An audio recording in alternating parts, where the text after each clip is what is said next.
రోజు మరి ఢిల్లీలో జరుగుతున్న అన్యాయము దుర్మార్గ చర్యని అరికట్టాలని ప్రభుత్వ అధికారులు, ఉద్యోగంలో ఉన్న వ్యక్తులు కొందరేమో స్పందిస్తున్నారు, మరి కొందరేమో తిరుగుబాటు చేస్తున్నారు. మరి సుప్రీంకోర్టు ఢిల్లీ కోర్టులో ఉన్న న్యాయవాది జడ్జి గారు ఆ దుర్మార్గ చర్యల మీద ఆయన తన వంతు తీర్పిచ్చాడు. ఇకపోతే ఢిల్లీలో ఇంత ఘోరంగా, ఇంత దుర్మార్గంగా విద్యార్థులపై దాడులు ఎందుకు చేస్తున్నారు? ఒక ఢిల్లీలోనే కాదు, ఏపీ రాష్ట్రంలో కూడా మరి క్వాలిఫికేషన్ అయ్యావు, నీకు జాబ్ వచ్చింది, సర్టిఫికేట్ తీసుకొని రమ్మని కాల్ సెంటర్ నుంచి కాల్ చేసి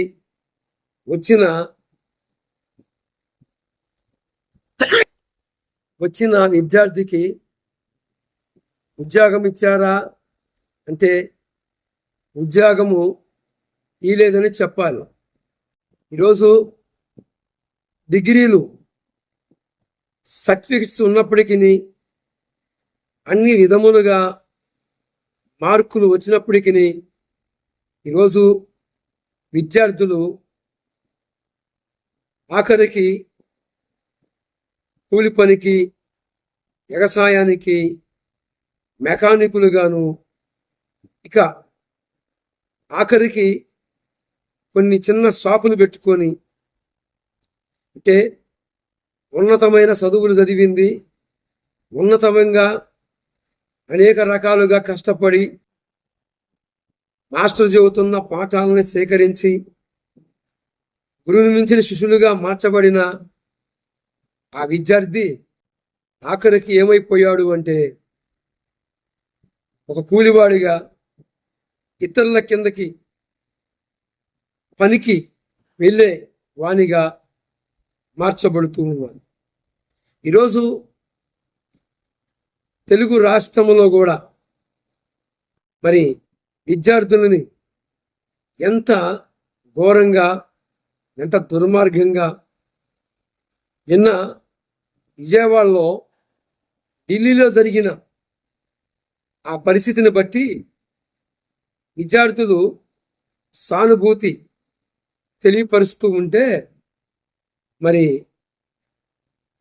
ఇక్కడ విజయవాడలో పోలీసు శాఖ వారిని రోడ్లపైనే వారు విద్యార్థుల పక్షమున అన్యాయం జరిగింది అని విద్యార్థులు గలమెత్తి వారి ప్రశ్నలను ప్రభుత్వ దృష్టికి తీసుకెళ్తున్న నేపథ్యంలో ఈరోజు వారిని అరెస్ట్ చేస్తూ ఉన్నారు. ఏంటి దుర్మార్గ చర్య? ఏంటి? ఎంతమందిని అరెస్ట్ చేస్తారు? విద్యార్థులందరినీ అరెస్ట్ చేస్తారా? ఒక పక్క ఢిల్లీలో మారణ హోమం జరిగిందని చెప్పాలి, ఢిల్లీలో దుర్మార్గమైన చర్య జరిగిందని చెప్పాలి, ఢిల్లీలో అబాయికులు విద్యార్థులు వారి ఉద్యోగాలని ఇతరులకి అమ్మివేశారని చెప్పాలి. ఏమండి, క్వశ్చన్ పేపర్స్ని లీక్ చేసి, ఎందుకు లీక్ చేశారు? అసలు లీక్ చేయడానికి కారణం ఎవరు? కొంచెము ఆలోచించాలి. ఈరోజు ఇంత దుర్మార్గంగా, ఇంత నీచంగా, ఇంత పరిస్థితులు ఏం చేస్తున్నారో, ఏమైపోతుందో తెలియట్లేదు.